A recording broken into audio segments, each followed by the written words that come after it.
What the f are you doing in my house? No matter, you're just in time. We're about to embark on a journey through some of the most important stories ever told, as well as the works of William Shakespeare. In 1996, early CGI animation studio Mainframe Entertainment teamed up with toy company Hasbro to make one of the first fully CGI animated television shows, and it holds a special place in TV history. On the surface, it seems like it would be simple junk food media, a glorified toy commercial with no greater purpose than to funnel money into executives' pockets and plastic into landfills as quickly as possible. And yet, this 52-episode-long advertisement follows in a grand tradition of storytelling that traces back centuries. It evokes classic tales like Hamlet, Othello, Romeo and Juliet, not merely in casual reference, but in spirit. It's this paradox I want to explore.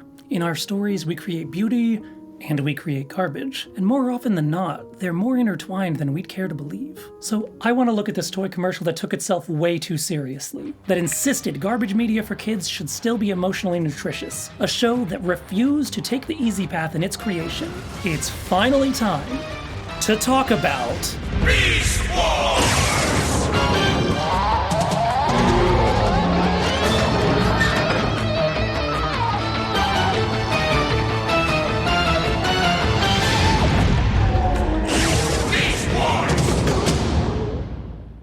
Beast Wars is... Actually, one second. Much better. Beast Wars is a fully CGI animated TV show from the late 90s, and that's about as much Wikipedia summarizing as we can stomach on this channel. The show was the latest in a series of cartoons made to sell cheap Hasbro toys, and it ruled. It had everything. Action, comedy, romance. My hero. No, the other one. While the show was made to sell toys, the characters were still rich and developed in a way that we were still only just getting used to seeing from most cartoons at the time. Sure, there were plenty of throwaway episodes built on a foundation of fart jokes and slapstick, but just as many with gut-wrenchingly tragic plots. Listen, obviously we're gonna talk about what made this show so great. You couldn't stop me if you tried. But I also want to talk about why it was important. See, while other shows like Reboot or Insectors get to bicker about which one was the first fully CGI TV show, Beast Wars was, in some people's opinion, the most significant. The show first aired in 1996, just 1 year after Toy Story. The first fully CGI animated film came out in theaters. This era kicked off the computer animated revolution, which is still arguably only in its adolescence today. Which, more so than just a few pieces of referential dialogue, is one of the many aspects of Beast Wars that is so Shakespearean. I'm serious! I know you are. At the end of my third Animorphs video, I said, but come on, it's not like Beast Wars is Shakespeare or anything. And then I was sent to live with the Vok for a few years until I could return in a more powerful form to finish my holy work. Now, some incredibly cool people almost instantly pointed out that, yeah, of course Beast Wars is Shakespeare. I mean, remember that scene where Dinobot quotes Hamlet on a mountain? To be or not to be, that is the question. We're gonna get a lot of use out of you, aren't we? But I actually want to back up and ask a question of, well, myself. What exactly is "it's not like Beast Wars is Shakespeare" supposed to mean in the first place? It's like I'm using the name Shakespeare to literally mean very good, and there's a decent chance you have too. It's like we've got this spot in our brains where we put the best something and only one thing can be there. The best band is the Beatles. The best video game is Ocarina of Time. The best anime is whatever is going to make people argue in my comments the most to get that sweet, sweet engagement. And for writer or possibly playwright, Shakespeare fills that space for a lot of people. When we say it's not Shakespeare or anything, it sounds derogatory. Like it's not that good, or it's not sophisticated, or it doesn't have cultural impact, whatever that means. It's kind of garbage. And if that's going to apply to anything, it's got to apply to the crudely animated TV show invented to sell toys to children, right? Like, there's a spectrum of quality writing, and on one end is Shakespeare, and no matter how much you personally liked it, on the way other end is cartoon toy commercials.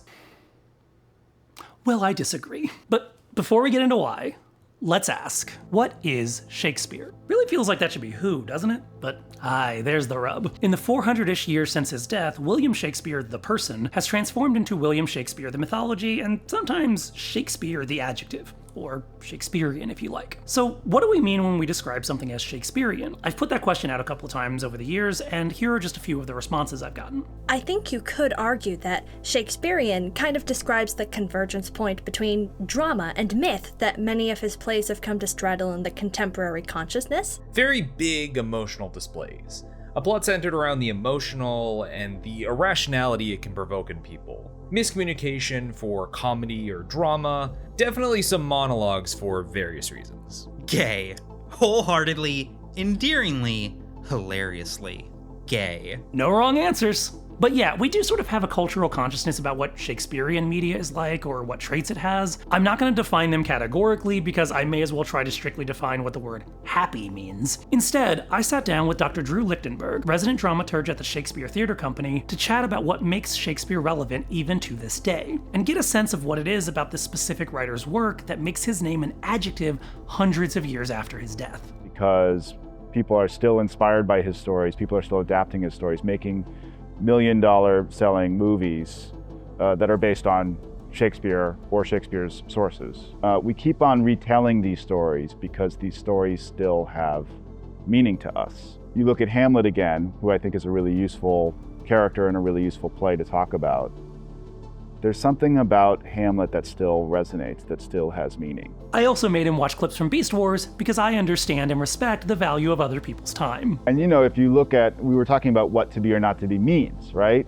To be or not to be. And in that clip, which I watched, it's very much about should I do this thing or should I not do this thing? Throughout our conversation, Drew identified a few key ways that Shakespeare's writing was different from the generations that came before him. First, a refusal to moralize. Unlike many stories in his day, Shakespeare rarely ended his plays with a clear-cut good guy and bad guy, instead wrestling with the ambiguity of human behavior. Second, he gave characters names and personalities. It was common in Shakespeare's day for plays to have characters directly symbolizing concepts like youthfulness or vice, but Shakespeare put many of those characteristics into humans with names and full lives that were more readily relatable. And finally, he often replaced external conflicts with internal ones. Instead of a devil showing up on a character's shoulder, tempting them into sin and vice and frivolity, Shakespeare's characters would wrestle with moral choices, and even their own sanity, internally. You know, like people do. And that's why Shakespeare was so awesome. Oh, I see now. We'll revisit these ideas throughout the video, but also I want to address a couple of other aspects of Shakespeare's work that are notable outside the writing itself. It's a mistake to assume that writing is an act that can be separated from the context of the world it was written in. And in the time Shakespeare was alive, a lot was changing that would affect how he, and in a less direct way everyone who came after him, would write. Perhaps most importantly, the concept of a theater, as in like a physical building, built specifically for the purpose of seeing plays performed inside, was invented within Shakespeare's lifetime. The idea that you could pay a fee to go see a play, or that you could make a living as an actor while living in a single location, was just budding into existence. There was also a dramatic shift in the legality of who and what could be in a play. It was common all the way up to Shakespeare's childhood for theatrical performances to be a primarily religious affair, until Queen Elizabeth I instituted a firm separation of church and stage policy. This was a period of rapid change, where simultaneously, new storytelling possibilities were opening up, while new types of pressure on storytellers that didn't exist even a couple decades prior were driving change in the theater industry. It would take deft writing, cutting-edge technical artistry, and bold ambition to create something that isn't pure garbage.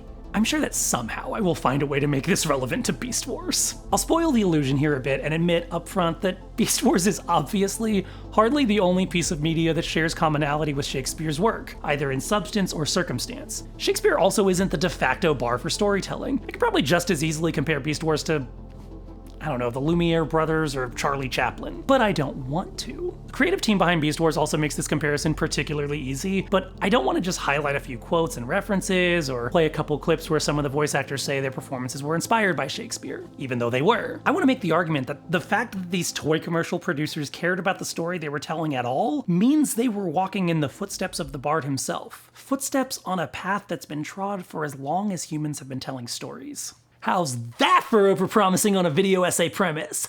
Part 1. Animation.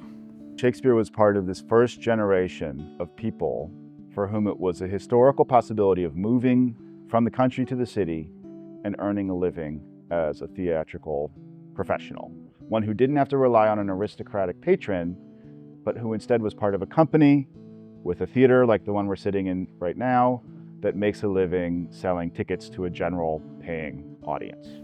Today, it's taken for granted that it's possible to make a living purely in the theater. And once all the theater kids are done laughing and or screaming at me, allow me to explain what I mean. Prior to Shakespeare's day, a life in the theater meant traveling from town to town, usually under the protection of a wealthy patron, and playing for a pittance.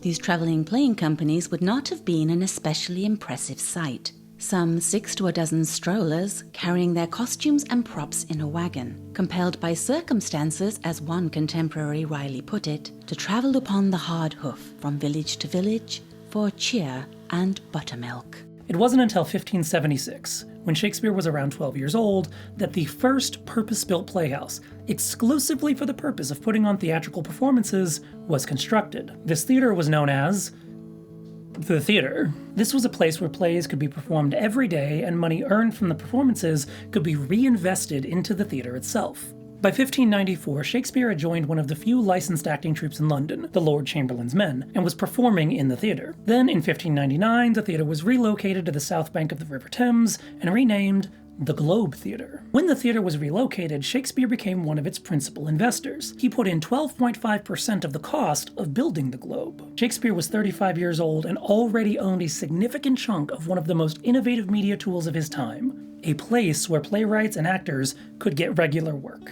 This is generally viewed as both a cultural and business innovation, but it's worth noting how much it's also a technical one. As anyone who's ever packed up cosplay to take to a con can tell you, you can only fit so many costumes and props in a single wagon. A dedicated theater space meant you could recruit from nearby, have more people both in cast and crew, and create sets and scenes that would be difficult or impossible to cart with you from one town to another. Hamlet, just as an example, has around a dozen main characters, to say nothing of peripheral characters like the sentries at Elsinore, Voltmont and Cornelius, the King of Denmark's ambassadors, and, oh yeah, 4 more actors for the play within a play that Hamlet arranges. The mini-play inside Hamlet could have been its own touring theater troupe. Arguably, Hamlet as it exists in the form we know it would have been impossible to create without the innovation of a purpose-built theater. There are just too many side characters, too many quick changes, too many costumes for even a robust troupe of a dozen to coordinate. Carting around all the props and wardrobes needed to put on such a performance would be a logistical nightmare, and keeping all the people you need for such a performance fed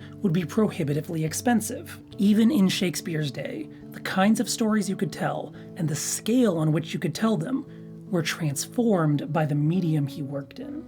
Now, before we get into the story of Beast Wars, we need to talk about the animation, because we can all agree it kinda sucks, right? Yeah. No! Wrong!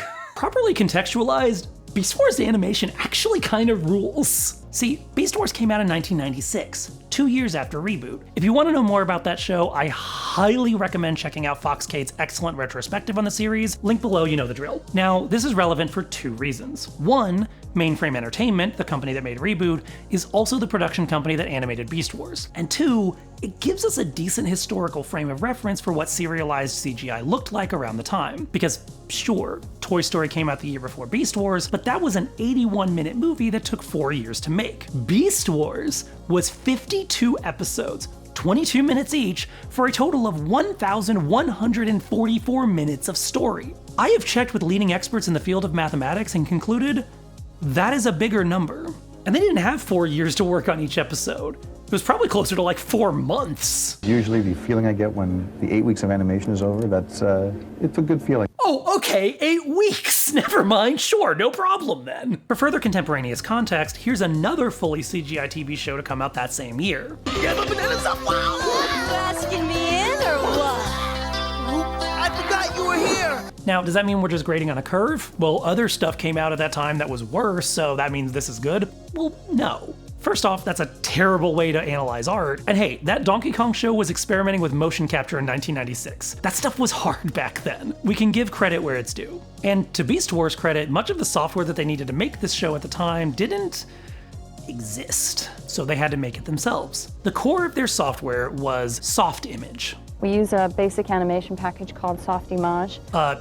Soft Image. Now, I wouldn't consider myself a 3D animator per se, but I use Blender to make all my graphics and title cards and whatever this is. My point is, I get by. So I decided to try installing soft image onto a virtual machine to get some sense of how our ancestors made their fire. Shockingly, I was able to import the OBJ file of Dinobot that I currently have into the application. Funny enough, the only problem I had was that by default, the application limits the scene to no more than 60,000 polygons, presumably so 1990s computers would not accidentally become fusion reactors. I couldn't open a modern Word document in an app from 1995, but somehow this 3D model format still works.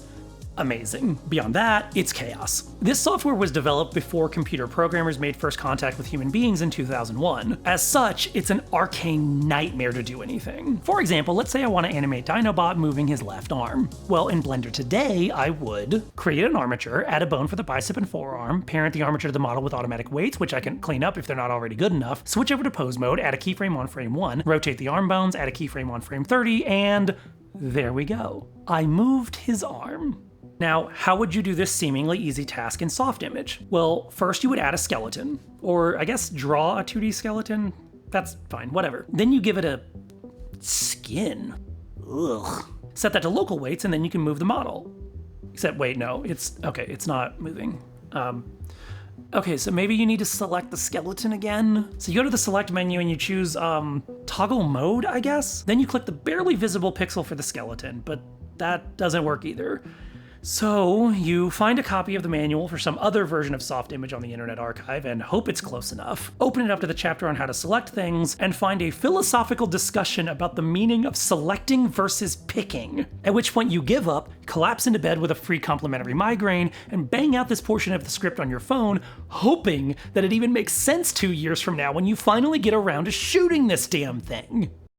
Now, I don't think anyone's surprised to learn that software in 1996 was less good than software in 2025, but I highlight all of this so we can understand just how specialized the skills needed for this kind of animation were back then. Remember, this was the first generation of artists using tools like this, and they created animations that were genuinely good. Note, I didn't say good for its time or good considering how ass the tools they had were.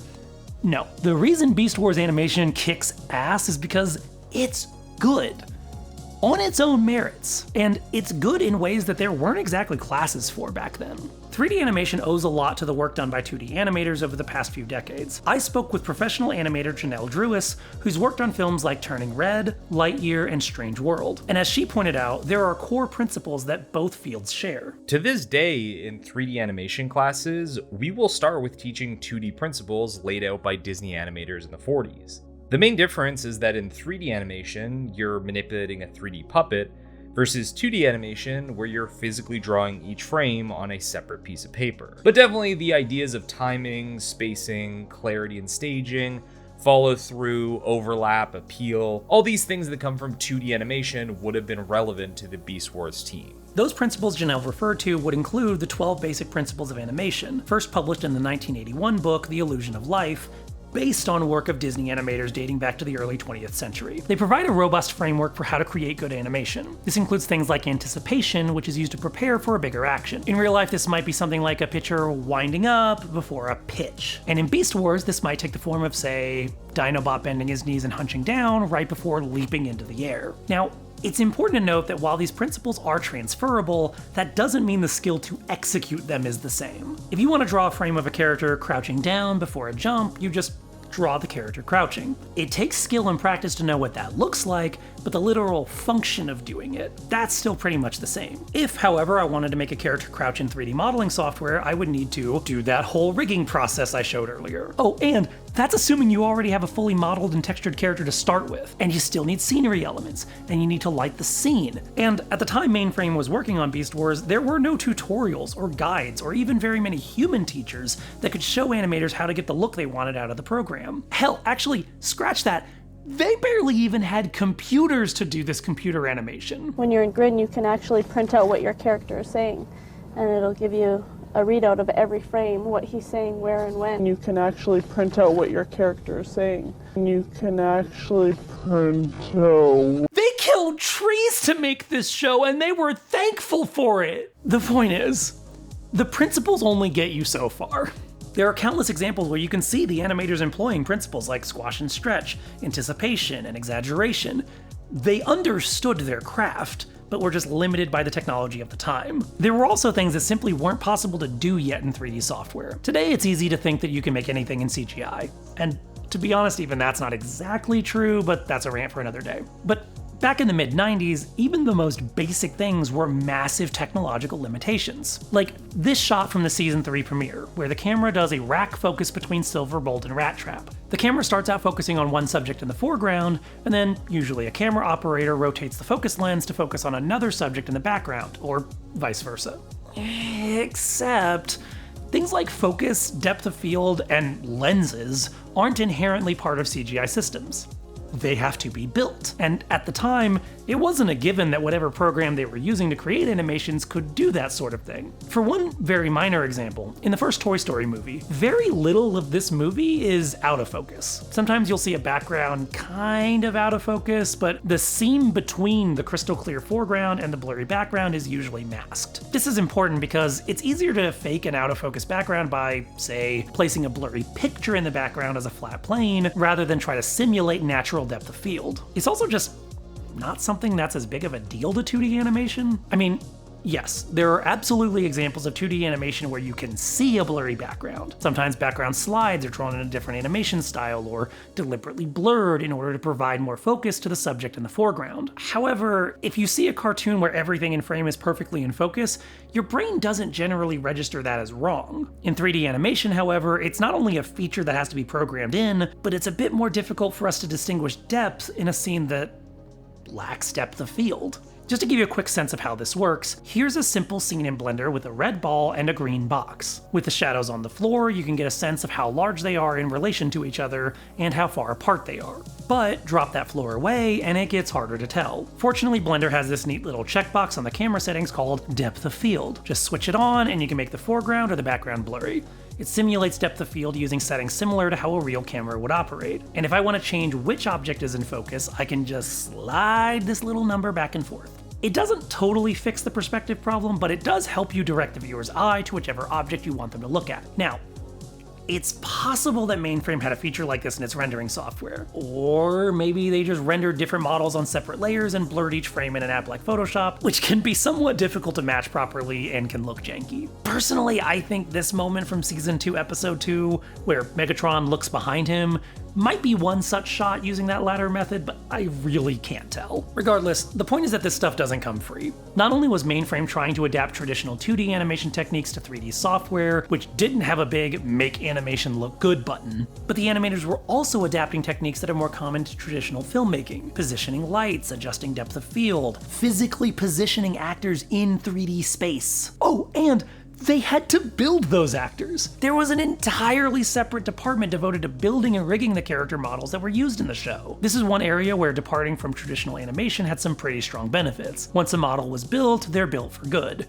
And if you built them right, you can use them at pretty much any angle. You make a model for Dinobot once, and you can put a camera in front, behind, below, above, anywhere, and the shot will work. He essentially becomes a digital puppet. Compare this with 2D animation where, around the time that Beast Wars came out at least, everything had to be drawn by hand. Sometimes assets or sequences could be reused, and over time systems to reuse individual assets got more robust, but if you wanted to show something from a different angle, it meant drawing new assets. On the other hand, you could draw whatever you want. If you want to introduce a new character, just draw different boxes, I guess. Which is how you get this absolutely ludicrous list of characters from the G1 series. Of course, there would still be a character design pipeline, but it would have been trivially easy for an artist working on the show to just sketch out a quick idea for a new character. It wasn't so easy to rig a whole new model. Meanwhile, in Beast Wars, new character introductions were relatively rare, and the cast list was pretty small to begin with. There were only 10 characters introduced at the start of the series, and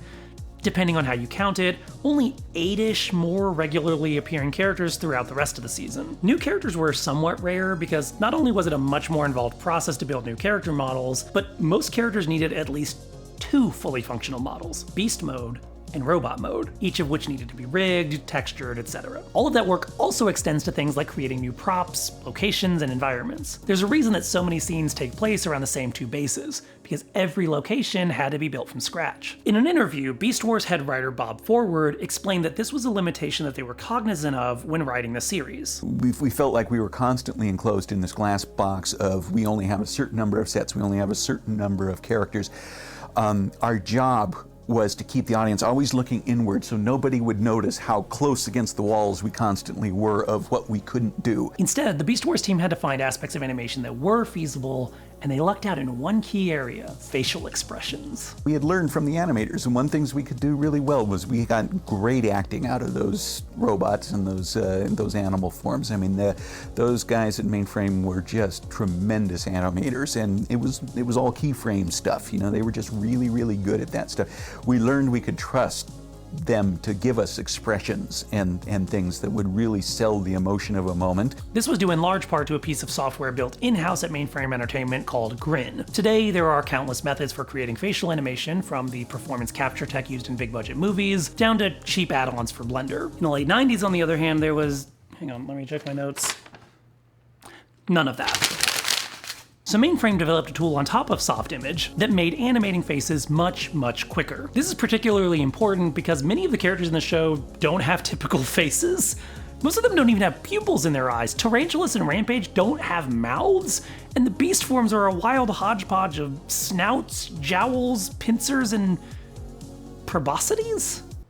Proboscides. Ha! Nailed it. Despite these challenges, the Mainframe team excelled at getting emotional performances out of the models that could match the theatrical intensity of the already stellar voice cast. Inferno, aid Quickstrike. Yes, my queen. I was not aware you had given yourself a new title. The Ant has some faulty programming. But his loyalty is without question. Even though in most scenes you're just looking at a couple relatively simple models in a low detail environment, the expressive faces, exaggerated body movements, and bombastic voice acting made the whole series feel intense and engaging. And it didn't hurt that the show had fantastic sound design and a killer soundtrack. Maximum Scorch!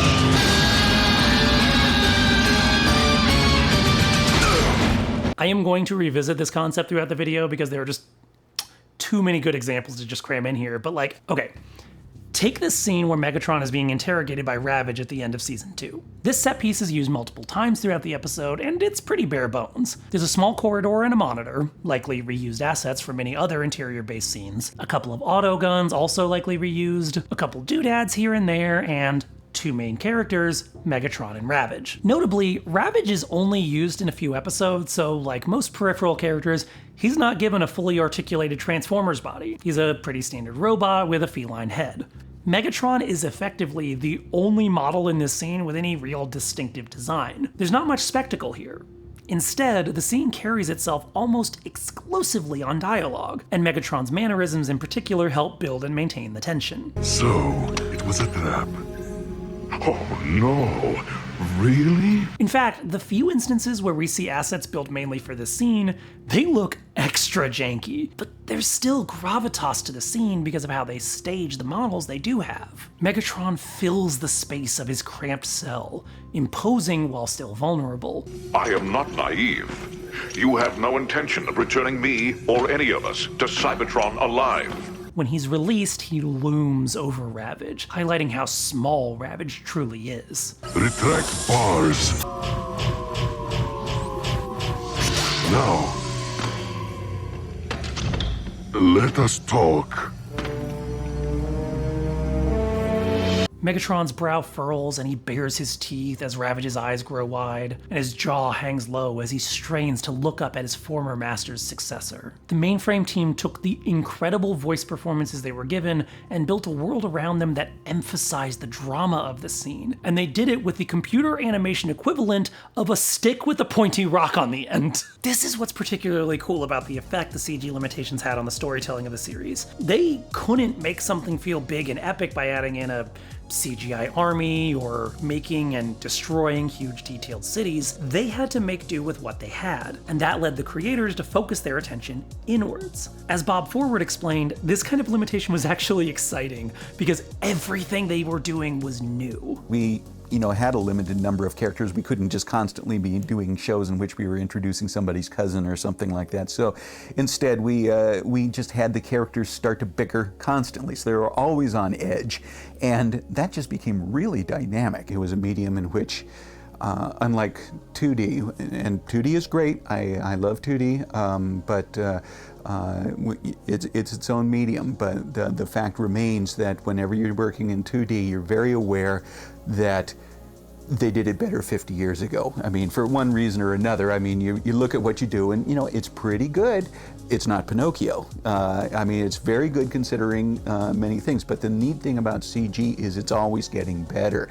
And so everything that you're doing, every time you go into work, it was exciting because you'd be saying to yourself, we're gonna do things today that have never been seen before. I mean, every day you were breaking new ground. Every day somebody would go, look what I figured out.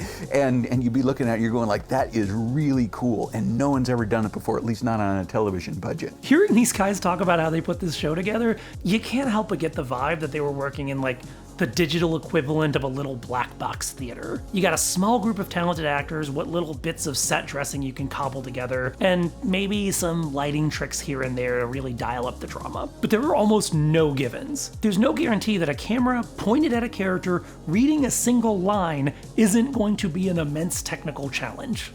When you're working in live production, you take it for granted that a character's just going to move right and walk right. All of a sudden you're here and you have to watch every little thing. Sometimes they lock off or they just doesn't seem natural. The tools that storytellers use are always changing, but there's something exciting about exploring what can be done when new ways to tell a story become possible. Or, as is sometimes the case, when new possibilities are even allowed. Part 2. Writing, Rules, and Regulations.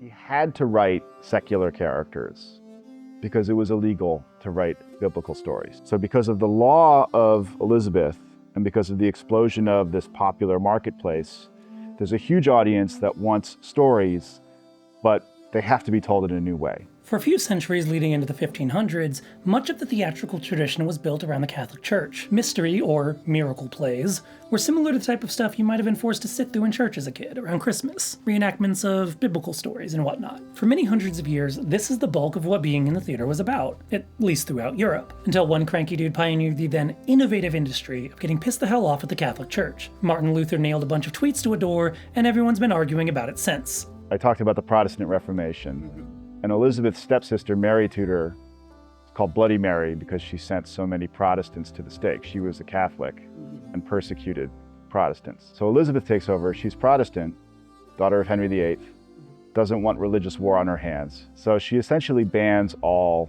religious drama from being performed. By 1574, when Shakespeare would have been just 10 years old, theater troupes would have had to be licensed by the royalty, and they usually needed a sponsor in order to get clearance to play in towns. And, of course, only nobles were allowed to sponsor a troupe. Basically, you needed some rich bloke who not only financed the operation, but protected the troupe from local governments. Governments who weren't too keen on letting these vagabonds come in and wreck up the place with their colorful performances and exuberant attitudes. Some things never change. This meant that during his career, Shakespeare had to be careful to observe some strict laws regarding what exactly was allowed in his plays. He had to invent Romeos and Juliets and usually set them in exotic places like Verona or Venice, because writing about England, which he does very well in the history plays, but writing about setting a religious story in England was a very politically dangerous thing for him to do. The creation of purpose-built theaters meant there was a heavier demand than ever for plays and stories,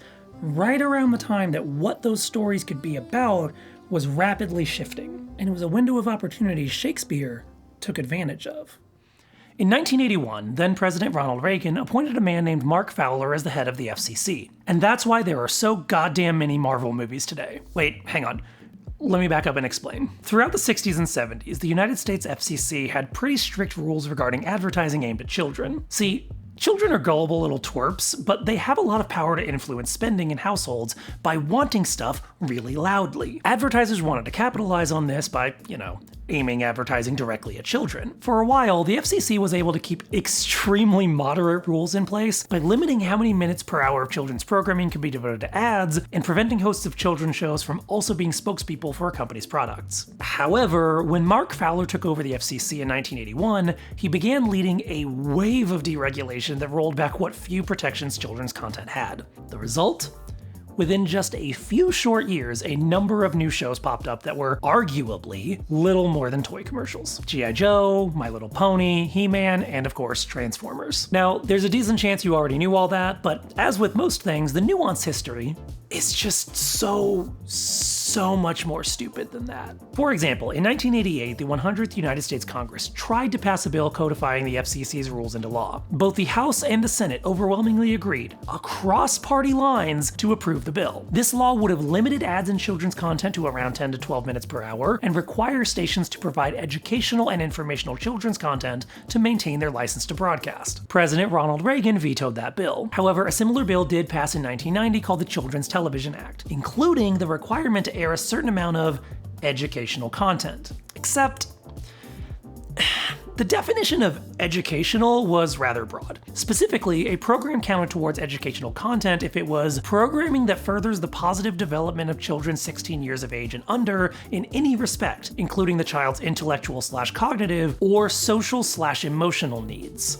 That last bit did so much heavy lifting, it is legally classified as a forklift. Broadcasters leaned heavily on the social/emotional needs language to argue that, actually, most of their children's shows were already educational. Because, they have like life lessons and stuff. A 1994 report examining the effects of the Children's Television Act under a subheading called "Is G.I. Joe Educational?" noted a station in New Orleans argued G.I. Joe counts as educational content because it covers, quote, issues of social consciousness and responsibility. What are you, a sissy? Right on. G.I. Joe! ABC argued that Tales from the Crypt Keeper counts as educational content because it could teach children, quote, a wonder-filled morality lesson. I guess they learned that stealing can have grave consequences. And perhaps my favorite, the 1970s stop-motion short film Santa Claus is Coming to Town counts as educational because it, quote, answers some of the mysteries, myths, and questions surrounding the legend of Santa Claus.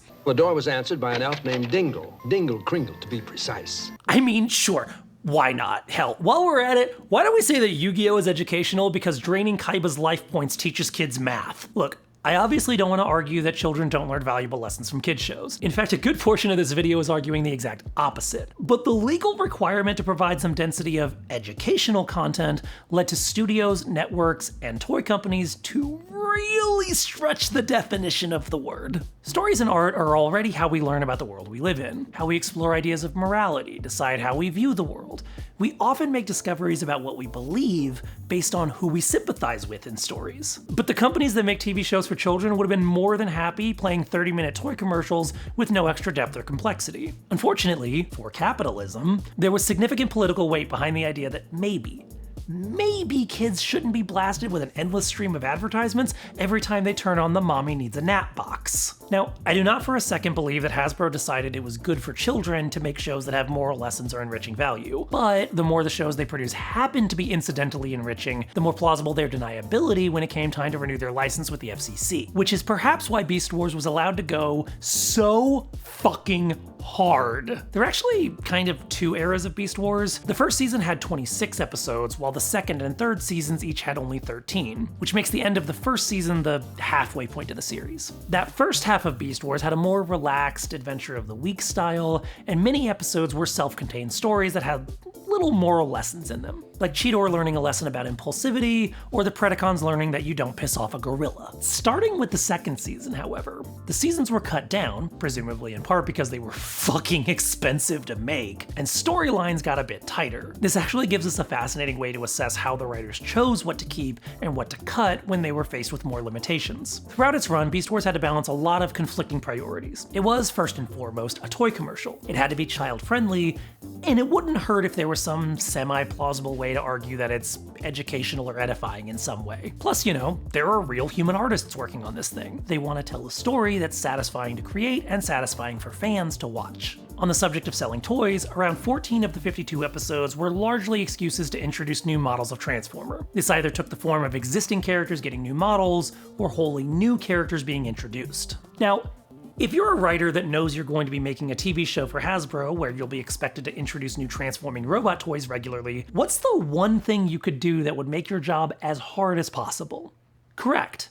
Oppose capitalism. But the next closest option would be setting your story on a more or less barren planet. Beast Wars is set on what we eventually learn is ancient Earth, but for the entire first season, we're led to assume it's a generic, prehistoric planet with, dinosaurs and mammals. Point is, there's not a lot of easy ways to introduce new futuristic robots. The show uses, in my opinion, a pretty clever technique to split that particular hair. In the very first episode, when the Maximal ship is about to crash land on the planet, it jettisons a number of stasis pods into orbit. Stasis pods contain transformers that haven't been configured yet, called protoforms. They're like a cross between adults that are in cryosleep, but also babies? Sort of? Whatever.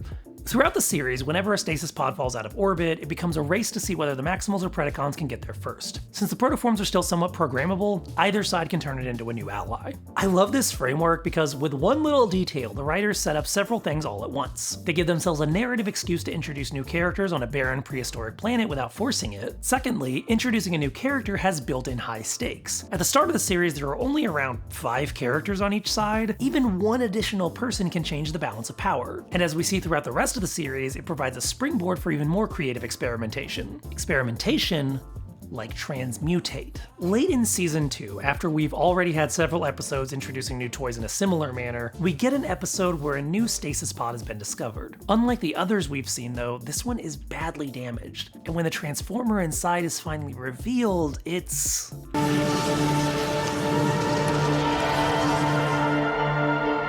well, they're kind of horrifying.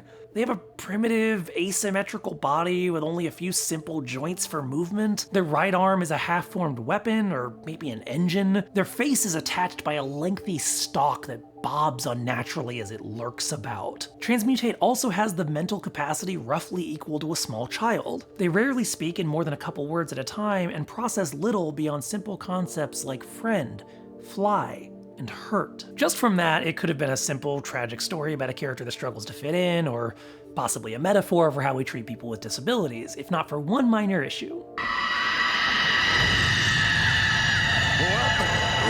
Transmutate is insanely powerful. When Inferno, the Predacon with both the beast form and unyieldingly loyal and simple mind of a fire ant, tries to shoot Transmutate, they just sort of shrug it off. And then they let out an unearthly howl that brings every Transformer around them to their knees.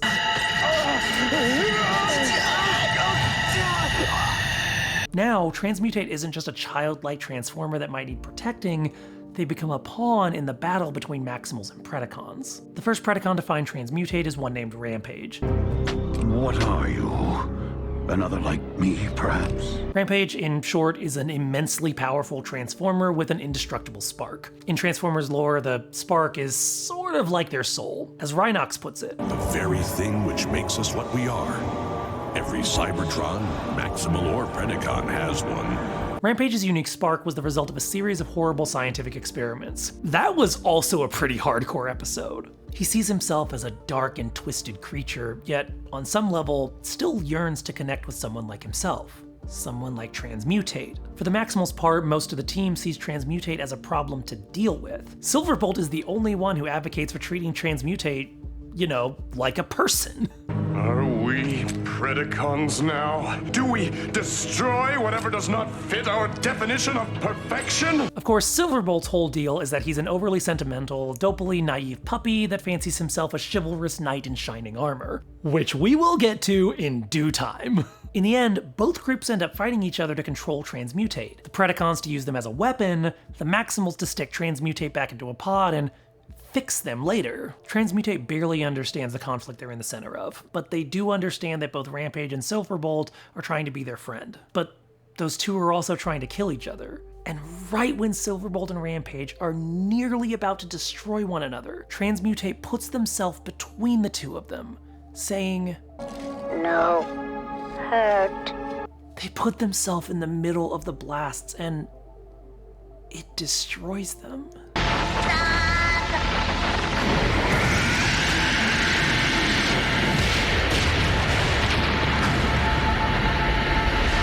Transmutate is blown to pieces. Their last words are,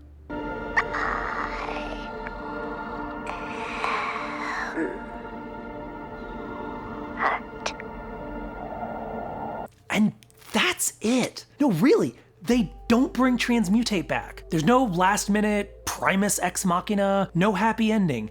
The good guys and the bad guys just fight over an innocent, childlike creature until they kill it. You know how in the first Pokemon movie, Mewtwo clones all the Pokemon and then makes them all fight each other, and then Mew and Mewtwo try to kill each other so hard that Ash gets turned to stone? Imagine if instead of Pikachu and all the other Pokemon crying magic tears that bring Ash back to life, he just stays there.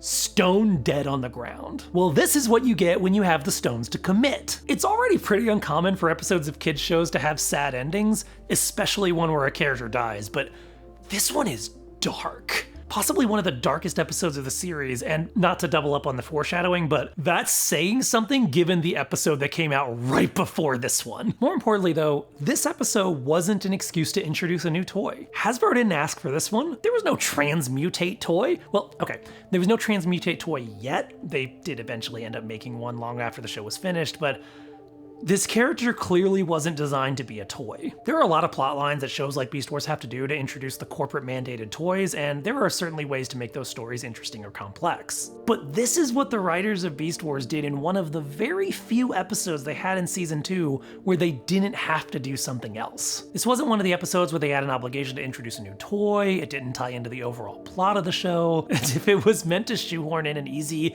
educational lesson, they sure made it nuanced as hell. Throughout seasons 2 and 3, there are only a couple of filler episodes, and this is what they did with it. A tragedy that forced the viewer to reconcile with what they were cheering for, who they were cheering for. Its structure is a nightmare, and its logic circuits are barely at the level of a drone. Coupled with its sheer power, it's a danger to itself and everyone around it. Best thing for us all would be to put it in stasis lock. Are we Predacons now? There are no good guys in this episode. There's no toy to sell, just a complicated, messy, tragic story with a depressing end. Again, this is a toy commercial! It's not even like the Transformers the movie toy commercial where it's a big event and you expect high stakes. This is just a run-of-the-mill filler episode of an advertisement that centers around a sad, complicated character you can't even buy merch for. Most working artists find themselves in situations where they have to do work for large companies just to feed their families. And I think most artists generally still want to find a way to express themselves or their beliefs through their art, as much as they can get away with anyway. If anything, it becomes a greater challenge to tell a meaningful, sincere story in a corporate environment, which makes pulling it off that much more impressive. There is rarely such a thing as pure media, even here.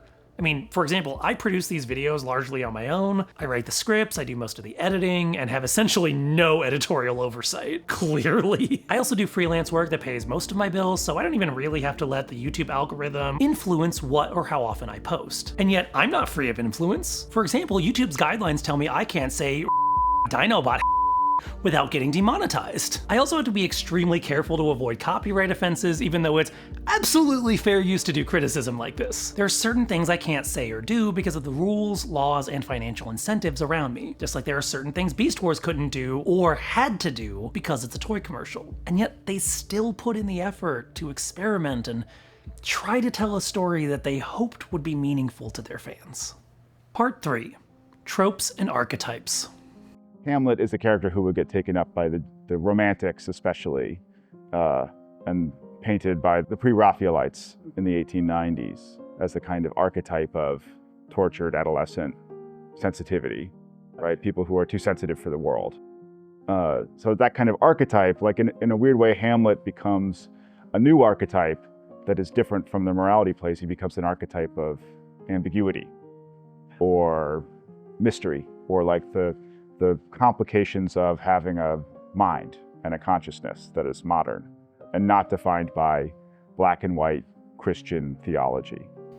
It's a basic tenet of modern storytelling today that stories are about people, characters with realistic motivations and full personalities. It's so common that it seems unthinkable it was ever anything but the norm. Yet for many of the performances and stories of Shakespeare's day, morality plays were the style du jour. Rather than complex, fully fleshed out people, morality plays often featured personifications of abstract concepts like knowledge, good deeds, death, and vice. Many of these plays feature the conceptualized characters fighting to win over the protagonist, often a stand-in for humanity, the everyman and whatnot. These would be exactly the kind of hammy, over-the-top performances that you might think of when you picture plays from this time period, where characters loudly announce who they are and what their motivation is to the audience. Like, for example, an unruly miscreant named Riot, proudly boasting about his friendship with an impetuous young lad named Youth. Aback, fellows, and give me room, or I shall make you to avoid soon. I am goodly of person. I am peerless wherever I come.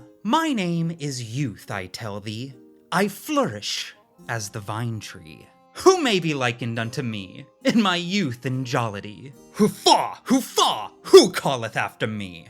I am Riot, full of jollity. My heart is as light as the wind, and on Riot is my mind, wheresoever I go. But wot ye what I do here? To seek Youth, my compeer. Godspeed, Master Youth, by my fay. Welcome, Riot, in the devil's way. However cheesy this might seem to us now, they served a useful function to express simple concepts and morals to a mass audience. Similarly to how many TV shows and movies we watch today explore ethical and philosophical questions, these plays were how theatrical performers, often associated with the church, communicated complex ideas. In our modern culture, we've steered away from literally naming characters vice or greed. Instead, you really wrote that, Eric. Instead, we'll call them, say, E.P. Arnold Royalton. Dress him in purple and gold, put him at the top of a vast corporate empire, and make him solely driven by greed. All that matters is power and the unassailable might of money. Much more subtle. There's a certain convenience that morality plays enjoy by employing characters who are literal abstract concepts in human-shaped bodies. If you want to write a character who is wise, you could start by creating the backstory of a person who's lived a long life, learned some harsh lessons, and come out the other side with a perspective that's worth passing on to new generations. And then you would have to write that perspective yourself, which means you should probably have some wisdom of your own that's worth putting in that character's mouth. Or you could name your character Wisdom. Boom. Done. Anything that guy says is automatically wise. That's not to imply all morality plays had bad writing, or that using a character to represent a single idea or concept is inherently lazy. Far from it. But part of what set Shakespeare apart in his time was how he would often build on familiar archetypes to create a new type of character. Take, for example, Vice. In more traditional morality plays, which, recall, were often religious instructional theater by nature, Vice was an obvious villain. Not only evil, but the primary cause of conflict and catastrophe. Innocent characters are fine until that villain Vice shows up to destroy everything. In many of his plays, Shakespeare takes the role of Vice as a character and employs it as more of a defining character trait than an identity. Moreover, he often split Vice into multiple new archetypes. On the one hand, there was the more comical Vice characters like Festa in Twelfth Night. These were often quick-witted jesters who would make snide remarks from the sidelines or plot mischievous schemes, but rarely exhibited true malice. And importantly, they were not the primary causes behind the plot's action. On the other hand were the more outright villains, characters who take joy in the pain and suffering of others, who scheme and deceive others to their own ends,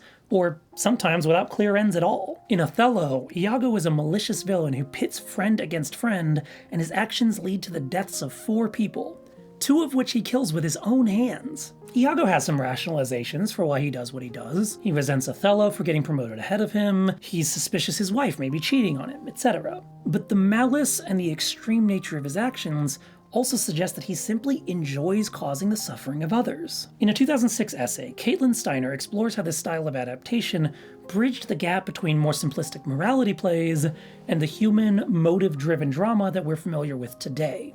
In creating these 2 characters from the old morality vice, Shakespeare revolutionized the world of the morality play, adding flexibility to a once stoic character and paving paths for the evolution of the vice character into a more humanized and multi-dimensional being, capable of simultaneously being a comedian and a destroyer of man. Rather than avoiding familiar tropes and archetypes altogether, Shakespeare's innovation was often in remixing existing character types, dividing or combining them, placing them into new contexts, and examining them on a deeper level.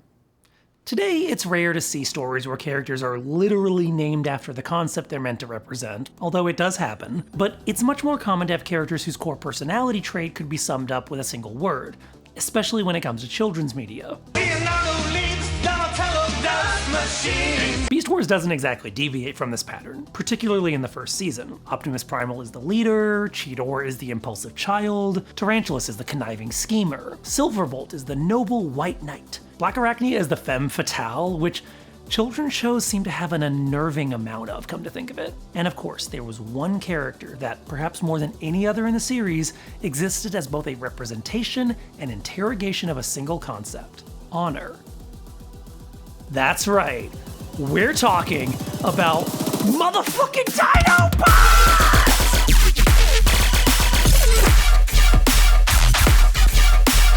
Dinobot is easily the most Shakespearean character in the show, and if you already thought Beast Wars was kind of Shakespearean, it's probably because this guy quotes him all the time. Alas, poor Tarantulas. I knew him, Cheetor. This is the leg that stalked so many victims. Destiny has one great test in store for us all. Has mine already come to be or not to be? That is the question. My choices are my own, and yet, how ironic, for I now find I have no choice at all. Tell my tale to those who ask. Tell it truly. The ill deeds, along with the good, the rest is silence. And when he's not literally quoting Shakespeare, half the stuff he says sounds like it could be from Shakespeare. To wit, 2 of the quotes I just used aren't Shakespeare at all, and I'm only like 80% sure which ones. From the beginning, Dinobot's primary motivation, almost to the exclusion of everything else, is his honor. In the second episode of the series, he refuses to defeat Optimus Primal using dirty tactics. What are you doing? You'd won. You slipped. To defeat you in such a manner would be lacking in honor. I would not have earned the right to lead. When he's faced with a clone of himself, albeit one without the ability to transform, he fights it in beast mode only, because defeating it while in robot form, where he has such a clear advantage, well, there's no honor in that. Well, what are you waiting for? Transform, so I can finish you with honor. I can't. Well, far be it from me to fight an inferior foe. At first, it's a very simple type of honor. Dinobot doesn't just want to win, he wants to prove that he deserves to win. That's the point of a fair fight in his mind. It's not that there are rules that must be followed simply because they're rules, it's that if he takes the coward's path, the dishonorable path, then there will always be doubt as to whether he could have won if the fight were fair, and that doubt is weakness. And yet, there are some interesting caveats to what Dinobot considers honorable. We get to see this up close in the episode Maximal No More. After his introspective speech about the golden discs in an earlier episode, don't worry, we're getting to that, Dinobot decides to defect back to the Predacons. He does this because he believes that, despite his earlier skepticism, Megatron was right. He's going to win the Beast Wars, and if Dinobot stays with the Maximals, he's done for. It's not just that he thinks he'll die, but that there will be no glorious victory to be part of alongside the Maximals. As part of this betrayal, he gives the remaining golden disc in his possession to Megatron. As a test of his loyalty, Megatron then demands that he kill Rat Trap. Rat Trap lies on the ground at the mercy of 2 enemies much larger and more intimidating than he is. He effectively can't fight back. But this isn't how Dinobot defeats his enemies. Megatron insists, though, calling it a test of loyalty. So Dinobot raises his sword and... I always knew you was a stinking prig. I'm sorry, play that again. Look at that. Look at the eye twitch, the lip shake, the way his chest rises as he inhales. Do they even breathe? I don't care. This shot is perfect. This This is why, despite the limitations of the time, Beast Wars was still a masterclass in animation. The creators at the time didn't have the luxury of plugging pre-made assets into existing libraries of animation data, like I do. But they conveyed so much emotion through what they have. This is why you remember Beast Wars looking better than it does, because it made you feel the hesitancy Dinobot feels here. The anger at Rat Trap's words mixed with the bitter realization that he's right. Dinobot believes he stands for something, and Rat Trap thinks it's all bullshit, that he'll kill you the first chance he gets, using any underhanded tactics he can. And if he kills Rat Trap here, he'll prove him right. All of that comes through in a few minor twitches, little movements that, despite happening on the face of a CGI robot dinosaur, feel deeply human. So Dinobot can't go through with it. He may believe that siding with the Maximals will ultimately lead to defeat, but victory isn't worth the cost of his honor. After a quick skirmish with Megatron, the Maximals, once again including Dinobot, get away. Dinobot then confesses he gave away the golden disc, to which Silverbolt says, "How could you? Your honor is not maximal honor. It is Predacon honor." This is a really deep insight into his character. To Silverbolt, being honorable includes loyalty, a value that Dinobot just explicitly rejected twice. The ant has some faulty programming. But his loyalty is without question. Call it a final test of loyalty. Dinobot is currently a Maximal, so anything he does to betray the Maximal cause would be, to Silverbolt anyway, dishonorable. This is so self-evident to Silverbolt that he can't understand how Dinobot, someone who prizes his honor, would do such a thing. However, Dinobot clearly has no qualms with defecting. In his mind, honor doesn't come from blind loyalty. Committing to a losing ideology is simply because it's the one you started with?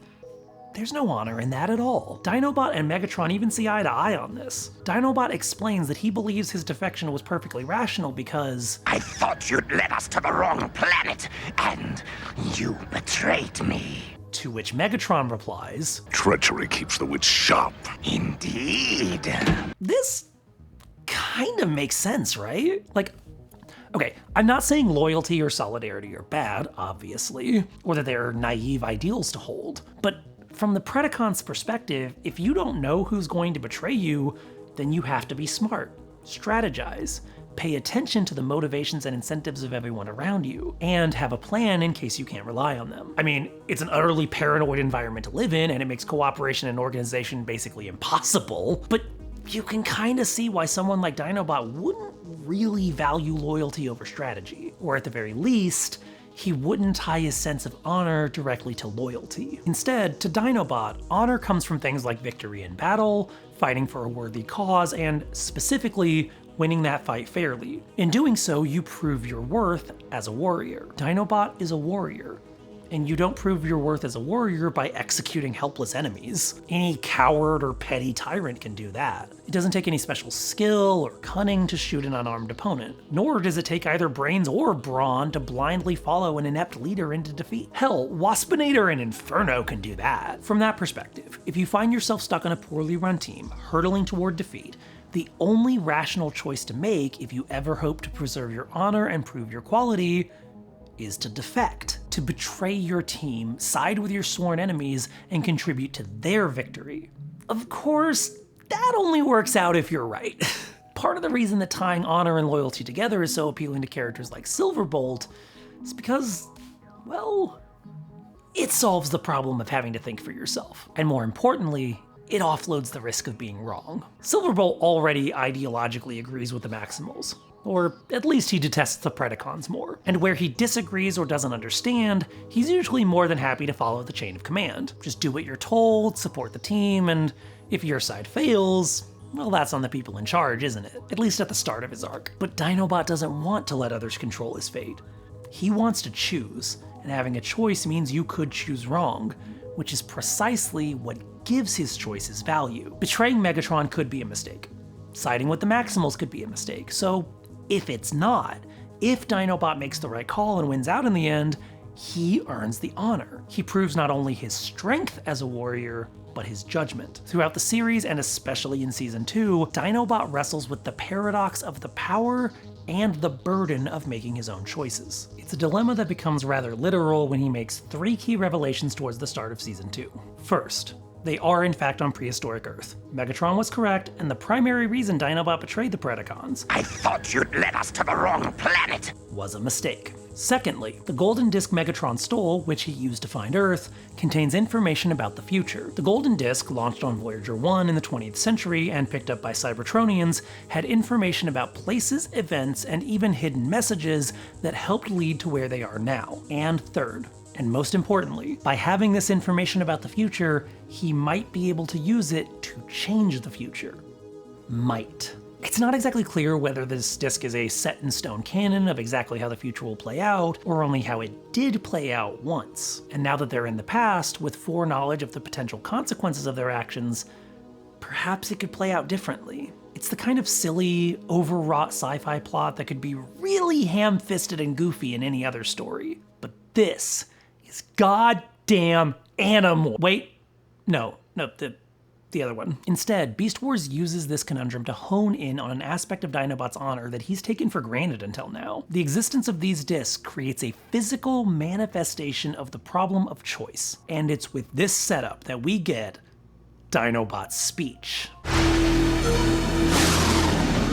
On the crest of a mountain amidst a brewing tempest, Dinobot holds the golden discs and ponders aloud what they mean for his fate and his honor. To be or not to be, that is the question. This whole sequence is more than just a quick allusion to Hamlet's iconic speech. I wouldn't call it a direct parody. I'm not even sure how much it's meant to be humorous, really. Rather, it's a parallel, exploring many of the same themes while tailoring them to Dinobot's specific crisis of faith.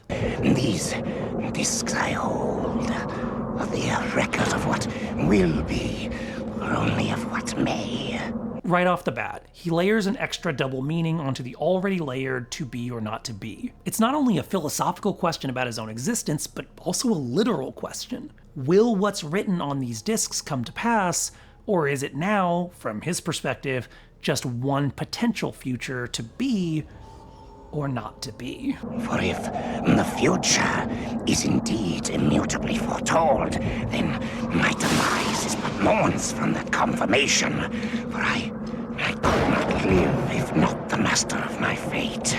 Almost immediately, Dinobot looks inward. He believes that his honor hinges on the consequences of his actions, which means he must have some choice to make. If he doesn't, if his choices are already made for him, and there is only one single path his life can take, well, to him, that's simply unacceptable. So unacceptable, in fact, that if he found out that is the case, it wouldn't take long to confirm his demise. Much like the speech he's riffing on here, the wording is phrased ambiguously, presumably in part because it's a TV show for children, but that first part, my demise is but moments from the confirmation, could mean that he could easily read the contents of the disc to learn how he dies, ultimately robbing his final moments of any choice and thus any honor. However, like Hamlet's version, I think there's an argument to be made here that he's alluding to the idea that he might end his own life. For I could not live if not the master of my fate tells us that to Dinobot, not having a choice, not having command over his own life, would be worse than death. And so, if he were to use the discs, if he were to discover that the future can't be changed, that would confirm how he would die, because there's only one choice he would make if that were the case. But if the future can be changed, if these discs record merely one path of all the myriad ways the cosmos might conform, I love the way he talks. Then their power is infinite, and yet still limited, for they could be used but once, and in that change be rendered fiction forevermore. Now, Dinobot has rebounded from lamentations to ambition. If he does have free will, if his choices do matter, then having these discs that hold a record of the future give him immense power. He knows how the one possible future they record could play out, and he could use that information to change history. Literally all of it. Even if only once. One chance for a bold, dramatic choice that could have repercussions throughout all of time. What could possibly give him more power, and thus more opportunity to prove his value as a warrior, than that. It's the kind of idea that most stories might resolve by saying no one should have that much power, but Dinobot disagrees. No, I could destroy them! But no, it would be a coward's answer. Here, Dinobot is refusing to live in ignorance. While most people can only speculate or philosophize over whether their lives are predetermined or not, Dinobot is in the rare position where he can know for sure. And now, having that opportunity to confirm just how meaningful or meaningless his choices are, he won't run away from it. This echoes that core difference between Dinobot and Silverbolt, the difference between maximal honor and Predacon honor, at least in his eyes. To Dinobot, there is no honor in passing off the choice to someone else. The only honorable path is to face the situation, to find out for himself whether his fate is predetermined or if he has a choice, to find out whether the discs are indeed as powerful as he believes they may be, and only then to decide what to do with them. I will know the truth instead. Then it will be either them or me that face oblivion. And here, it's revealed what Dinobot's ambitions really are. While Megatron might want to use the discs to inflict his will on the world, Dinobot only wants to use them to confirm or refute his own free will, to know whether his choices matter. He's not looking to mold the universe to his liking, merely to have the power to make his own decisions, to carve his own fate. If he doesn't have autonomy, then he faces oblivion. Whether that's because he will destroy himself or because a life without choice is a kind of oblivion on its own is left to the viewer to interpret, but either interpretation, his path ends there. On the other hand, if he does have power over his own destiny, then it's the discs that become tools. It's Dinobot that has power over them, to use them or destroy them. This all comes to fruition in the should-have-been award-winning episode, Code of Hero. In this episode, Dinobot is dealing with the fallout of turning over one of the golden discs to Megatron. Rat Trap calls him out as a repeated traitor. While the other Maximals might accept Dinobot back into their ranks, Rat Trap won't let him forget that he's untrustworthy. It's funny, not much changes around here, except maybe the occasional allegiance. I used to figure I had you pegged. You what? Oh, yeah, he's a slag spouting Saurian, but at least you know where he stands. And even though Dinobot hates the accusation, he knows it's true.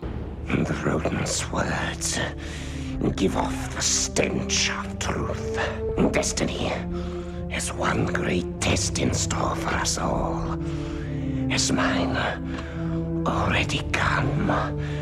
And have I failed it? He might not value loyalty the way others do, but he doesn't find any honor in his repeated uncertainty, his repeated failure, and so he ventures out to make amends.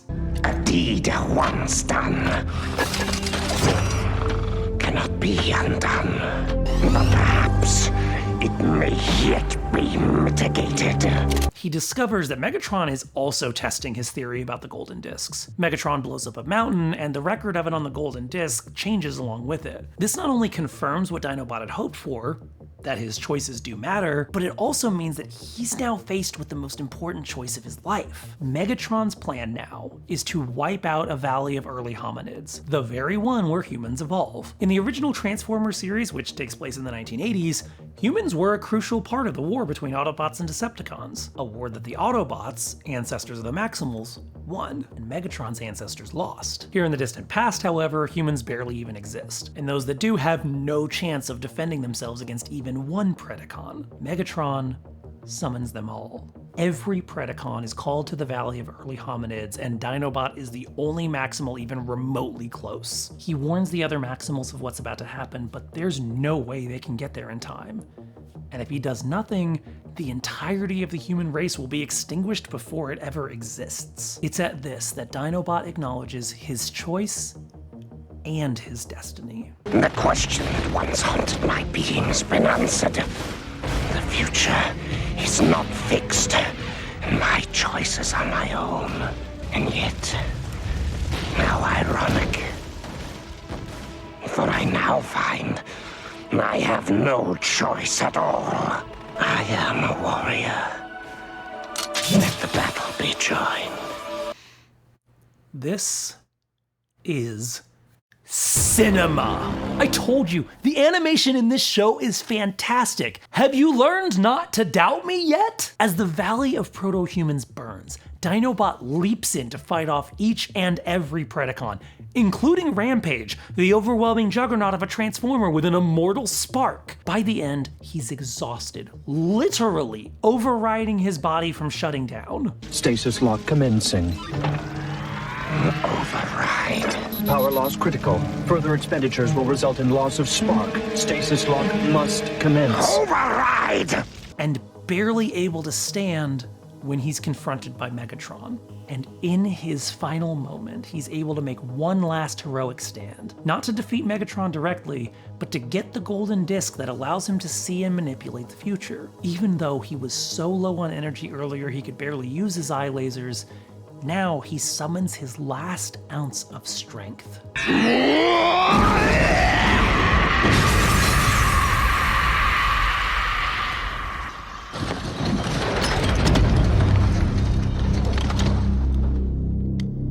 Megatron flees. The Maximals arrive, but they're too late. Nothing can keep Dinobot from death at this point.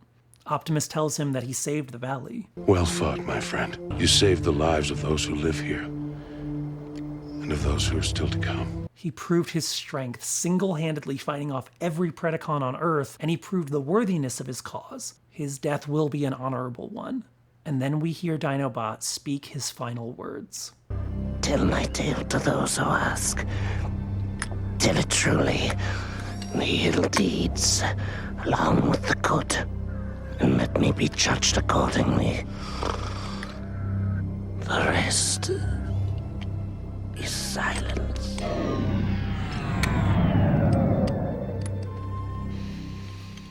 And that is why motherfucking Dinobot is in the Transformers Hall of Fame! Fuck. So, okay, I do want to parse this a bit though.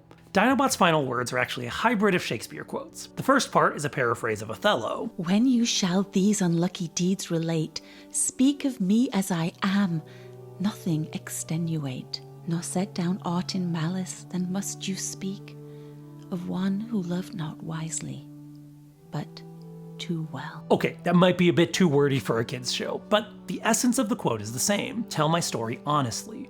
Don't sugarcoat it, and don't vilify me. Let me be nothing more or less than what I am. Then, Dinobot's final words, the rest is silence, are verbatim Hamlet's final words as well. To be frank, this section is already so long, like way too long, and there's so much discussion about what the rest is silence meant in its original context in Hamlet that I strongly encourage you to go read about it on your own. What I do want to highlight though is how Dinobot's character evolves the honorable character's trope. The idea of a character who values their honor is often ingrained in us as a generally good guy, a person who does the right thing even when it's unpopular or disadvantageous to do so. Characters like, say, Captain America get their conflict from holding resolute to their beliefs, while the world around them pressures them to capitulate. The honorable archetype is a character who doesn't compromise their values and lets the world judge them accordingly. Or alternatively, you have characters like, say, Zuko from Avatar: The Last Airbender, who start out villainous, but reclaim their honor by becoming a good guy later on. But Dinobot as a character fully embraces some values that we never associate with the good guys. An honorable character is one that holds to their values, but Dinobot poses the question, what are those values? Honesty? Honesty can get you killed, especially if you don't have the skills to spot deception. Loyalty?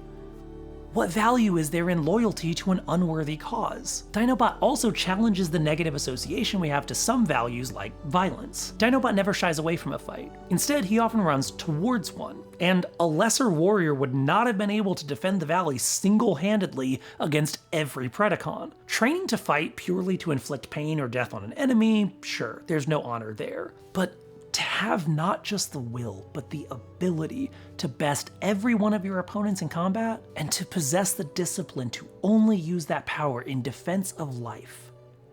That says more about the quality of the warrior than any display of blind loyalty ever could.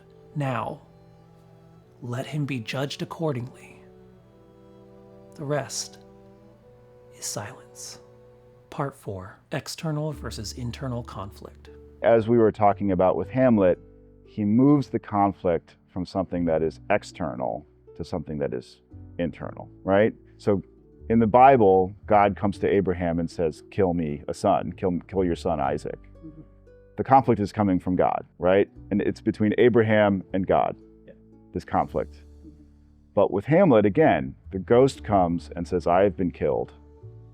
And Hamlet doesn't know if the ghost is really the spirit of his dead father, or is he a hallucination of the mind that's been sent by the devil to drive him insane? So there's another way of reading To Be or Not to Be where it's like, is it the ghost or is it the devil, right? Yeah. And the conflict, as a result, becomes one of Hamlet's perception of the world, of reality. It's an internal conflict that is ambiguous and is irresolvable to some extent. It's about the nature of consciousness itself. The morality plays of Shakespeare's day often use externalized personifications of abstract concepts to convey simple lessons. And with this framing comes a sense of certainty. If there's an angel and devil on your shoulder, then no matter what they say, the audience can be pretty sure they're meant to side with the angel. Likewise, if a character is named Vice or Folly, then their characters will struggle to convey much nuance. It's hard to write a story where the bad guy kind of has a point if the bad guy's name is Mr. Idiot who is always wrong. Yet for much of Shakespeare's childhood, this is exactly how conflicts were usually presented. Vice shows up to tempt a young lad into sin and decadence. A lad who obviously would never consider doing anything untoward if some bad influence hadn't come along to corrupt him. One of Shakespeare's innovations, then, was to take those conflicts and point them inwards. Rather than being clearly instructed by an external entity to kill his uncle, whether God or Vice or what have you, Hamlet wrestles with visions of the ghost of his father, which may or may not be real. The external conflict, Hamlet's animosity towards his uncle and mother, becomes almost secondary to Hamlet's many internal conflicts. On the one hand, Hamlet believes he has a duty to avenge his father, but on the other, he can't bring himself to end Claudius's life while he's praying. He questions, within himself, the morality of murder, even in the service of justice. And even if the question of whether avenging his father is righteous were settled, is that truly what happened? Hamlet learns of his father's murder from a ghost claiming to be his father. Can this apparition be trusted? Is it truly his father? If it is he telling the truth of how he died? Does the spirit even exist at all, or is it merely a manifestation of Hamlet's grief? This fractal downward spiral of self-doubt is deeply human and intimately familiar to anyone who has ever struggled with grief or anger. Much of Shakespeare's writing, in fact, sets aside the tendency to reduce stories to simple, digestible moral lessons with clear right and wrong answers. Instead, his writing seeks to look deeper, into the most fundamental aspects of what humans feel and desire. So by the way, Beast Wars is horny. Not only that, but the servant butts are walking around minus their torso plates, you know what I mean? Now those are what I call lines. Oh, yeah. Scouting the enemy, yeah. Find any new positions? Did I forget to mention that earlier? It's fair because it doesn't always come up, but when it does, it is prevalent. No more notably than in the relationship between Silverbolt and Black Arachnia. These two are both stasis pod characters, meaning that they're introduced later in the series when the Maximals and Predacons are fighting over the pod that they're, born in, I guess? Since all of the stasis pods launched into orbit at the beginning of the series came from the Maximal ship, this means both of them technically share a Maximal lineage, but both had their awakenings intercepted by Predacons. Black Arachnia wakes up in the 8th episode of the first season. Black Arachnia, terrorize!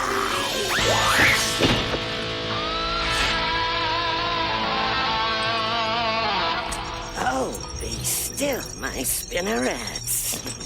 She's the first protoform that Megatron was able to successfully reprogram into a Predacon, which is, I guess, something you can do? There's actually a really weird mixed metaphor here about external influence, or maybe indoctrination versus choice and free... You know what? Let's not get into that right now. Later, in the early second season, Silverbolt gets woken up in a similar manner. He's one of the two characters called Fusors, whose scanners were kind of busted when scanning for beast modes, so they end up, combining two different animals together. Silverbolt is a combination of wolf and eagle, or bird dog. These two characters could not be further apart, politically or ideologically. Silverbolt is a noble bordering on naive archetype who is constantly aghast at other people's seemingly immoral choices. Are we Predacons now? How could you? Your honor! Meanwhile, Black Arachnia is conniving from day one, scheming against her own allies and always out for her own self-interest. The data tracks were booby-trapped, I'm afraid. It's completely destroyed. Shame. She's willing to lie, seduce, and betray anyone to survive. Yet, the two find themselves drawn to each other. In Season 2, Episode 8, the pair end up stranded in the jungle whilst trying to evade the deadly Protoform X, later known as Rampage. Silverbolt has at this point repeatedly refused to fight Black Arachnia because she's female. It is not right to strike a female. Which she loves to use to her advantage. Despite this, the two end up falling into a toxic and codependent, very sweet romance. Are you damaged? Just enough to make me interesting. Like the Montagues and Capulets, though, their alliances consistently drive a wedge between them. Silverbolt even frequently remarks that Black Arachnia was originally a maximal protoform. Lest you forget, you were originally a maximal protoform. As a way to convince her to join their side. Unlike Juliet, however, Black Arachnia isn't just held back by the wishes of the people on her side of the feud, she wants to be a Predacon. Because in her words, I like being a bad girl. Why do I increasingly get the feeling this kid's show should look less like this and more like this? Ask your dad. Or don't. This conflict comes to a head during the massive 3-part Season 2 finale. Recall that, as far back as the very first episode, Megatron intended to arrive on prehistoric Earth. Everyone thought they were on the wrong planet, but no matter, there's Energon here. It's all wrong. This cannot be Earth. What does it matter which planet we're on? We came looking for Energon, and this planet is rich with the element. It wasn't until the end of the first season, when the second moon in the sky turned out to be a planet-destroying weapon, now itself destroyed, that it became clear this was in fact Earth. You saw the moon?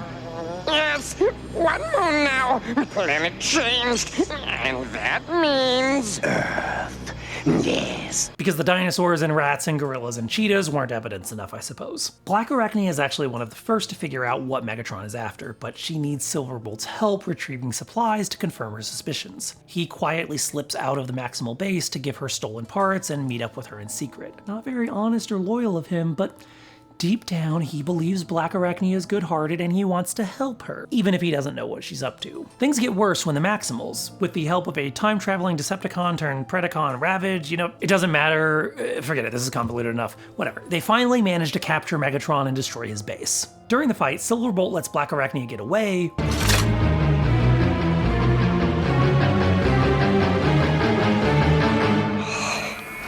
Silverbolt, do it! If she's headed where I think she's headed... which pisses Optimus off. The fact is, your emotions have jeopardized our situation far more than you realize. If we weren't holding Megatron... He confines Silverbolt to his quarters, which then leads Silverbolt, again, the noble, chivalrous, do-gooder puppy dog, to straight up sucker punch Cheetor. Twice. In order to escape. Now, the race is on to catch up to Black Arachnia to find what she's after. At this point, Silverbolt has betrayed almost every principle he's held to. After condescending to Dinobot over his own defection, Silverbolt has assaulted his comrade, disobeyed his commanding officer, let an enemy operative escape custody, and is now actively trying to aid her in, for all he knows, trying to destroy the Maximals. Listen, my man, no one's that hot. Silverbolt catches up to Black Arachnia and once again makes an appeal to her inner maximal goodness. She threatens to shoot him, and he tries to call her bluff. I'll shoot you. No. My heart tells me that you will not.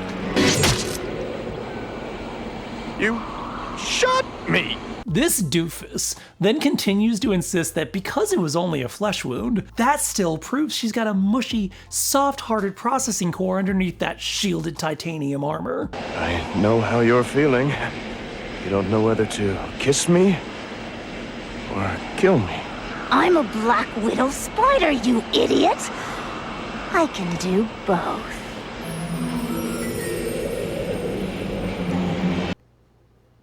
okay, maybe she is that hot. So after yet again snatching his Spider Queen from the jaws of death, which is only necessary because they're too busy making out to notice, they're about to crash headfirst into Waspinator's abdomen. Oh no, you're not saving my life again, even after I shot you? It's my duty, ma'am, as a Maximal and as a heroic character. And some of the hammiest flirting you've seen in your life. What are you looking at? That star, well, planet really, it's Venus.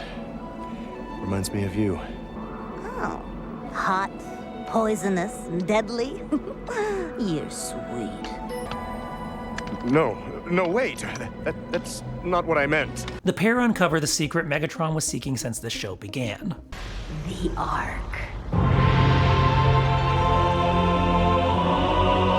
For all 5 Transformers diehards in 1998 that were also still the target demo for a children's cartoon, this was an earth-shattering revelation. The Ark was the ship from the original 1984 series. The ship, launched by Autobots and boarded by Decepticons, crashed on Earth and lay dormant for millions of years until the volcano where it resides erupted and awakened the original Transformers. This moment transformed Beast Wars from a silly little spin-off into a kind of huge sequel thing. Now, this revelation poses a huge problem for Black Arachnia. She wants the power of the Ark for herself, but Megatron arrives hot on her heels. Oh, right, so Megatron had a message from the original Megatron on a shard of the golden disc the Dinobot broke, and he showed it to Ravage, who worked for the original Megatron, so Ravage released Megatron from custody, then turned into a cassette tape and died. Decepticons forever! Anyway, whatever Black Arachnia's plans were for the ship, Megatron has other ideas, and a hostage. But you have the codes, don't you? So what are you gonna do? Shoot me? You still don't have the codes. I had a much more effective target in mind. He threatens to kill Silverbolt unless Black Arachnia uses the code she stole to let him into the ship, because Megatron is much better at calling her bluff than Silverbolt is. Shoot him if you want. He means nothing to me. Of course, it's a waste of ammo. Of course. Megatron then goes on to enter the Ark and deliver one of the most badass villain monologues, to an empty room no less. He is doing this for the love of the game. Now I enter these hallowed halls, a conqueror. Yes, unwilling though I was to follow my namesake's instructions, it has all come down to this, the ultimate risk, for the ultimate prize. A day of reckoning with those who made us slaves! Now, I just can't express how much it hurts me that I can't play the whole clip. But what I will do is put the text of the speech on screen here and encourage you to go watch this scene for yourself. Then try to tell me that the voice actors, animators, sound designers, and composers that worked on this aren't absolute masters of their craft, elevating what should be extremely cheesy dialogue into a Shakespearean epic. I unleash the storm of vengeance! Farewell! God, he's cool. What was this section about again? Right, Black Arachnia and Silverbolt. Okay, so Megatron's plan here is to blast Optimus Prime in the face, thus dooming the Autobots and all their descendants forever, which includes the Maximals. And as Silverbolt will not stop pointing out, lest you forget. Don't even go there. You were. Drop it! Originally a Maximal.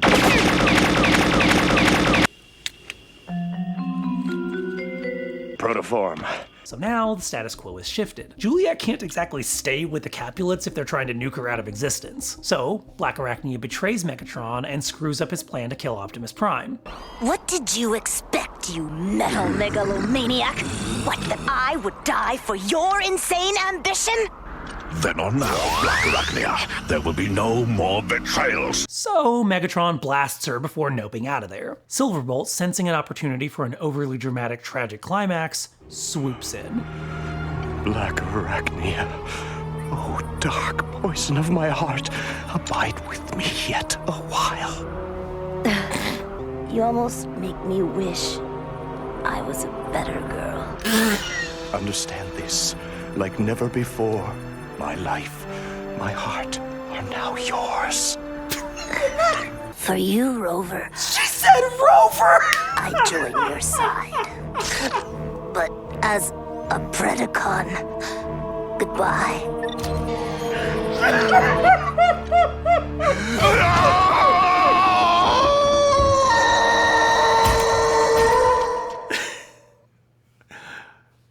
Of course she's fine! Yeesh! Where's my cyber violin? Very touching, Silverbolt. But she's just in stasis lock. So if you can, stop crushing her to your manly torso plate for a while, what say we start the repairs? Oh, yes, very well. This is the greatest show ever! So, okay. You'd think this might neatly resolve the whole problem between Black Arachne and Silverbolt. They were star-crossed hate lovers on opposite sides of a war, but now, by the will of the fates, they've been brought together on the same side. Everything should be fine, right? What's the matter? Don't you trust me? About as far as an anvil can jump. Of course not! Are you kidding? She's tried to kill these guys so many times. Of course they don't trust her. The third season drills down further into the divide between Black Arachne and Silverbolt by highlighting that it goes further than simple faction allegiances. These aren't two characters who are fundamentally alike who just happen to be in opposing groups.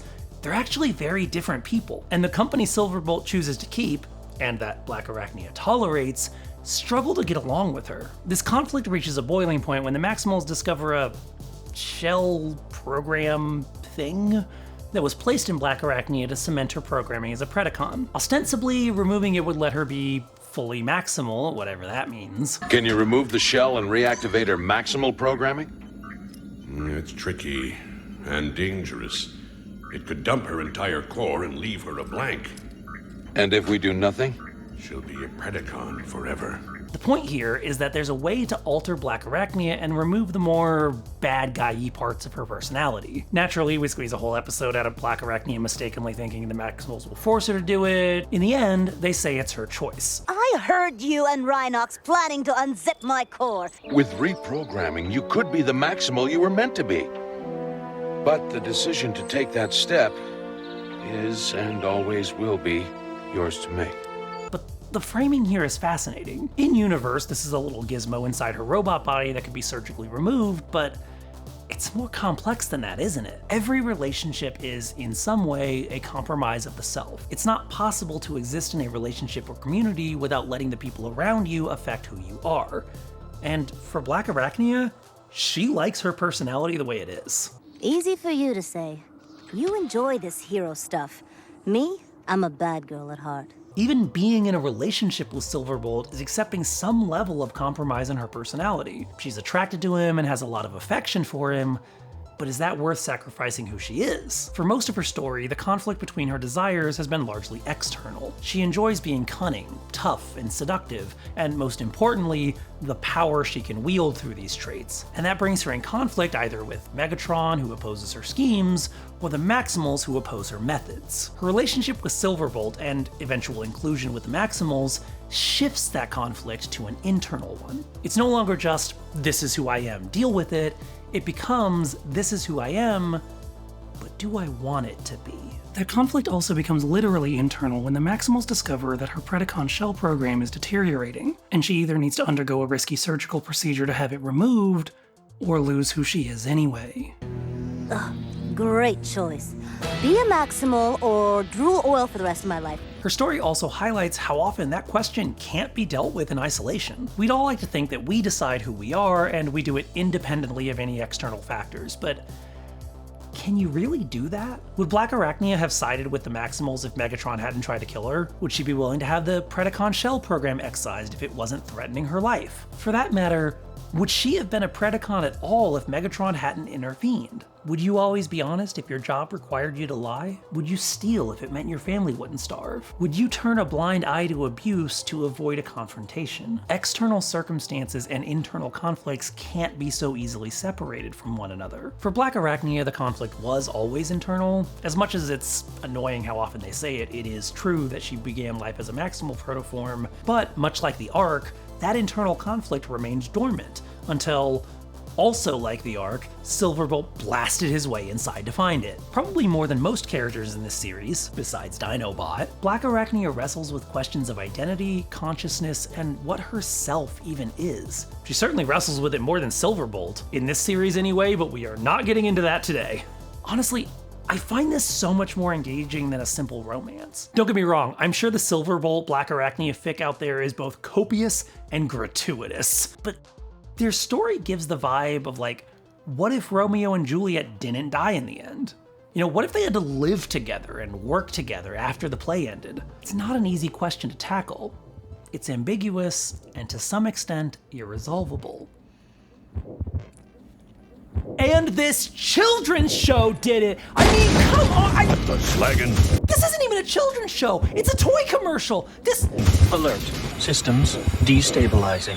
This is a toy commercial, right? I keep saying it. This is a toy commercial. Do something! That is all it is, right? Yeah, man the lab console.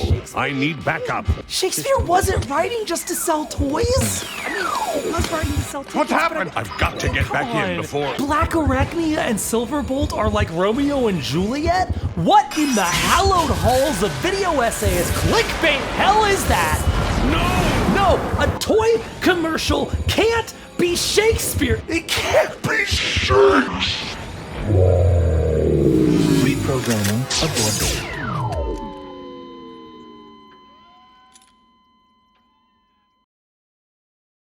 I remember very vividly I had a comic book, a version of A Midsummer Night's Dream.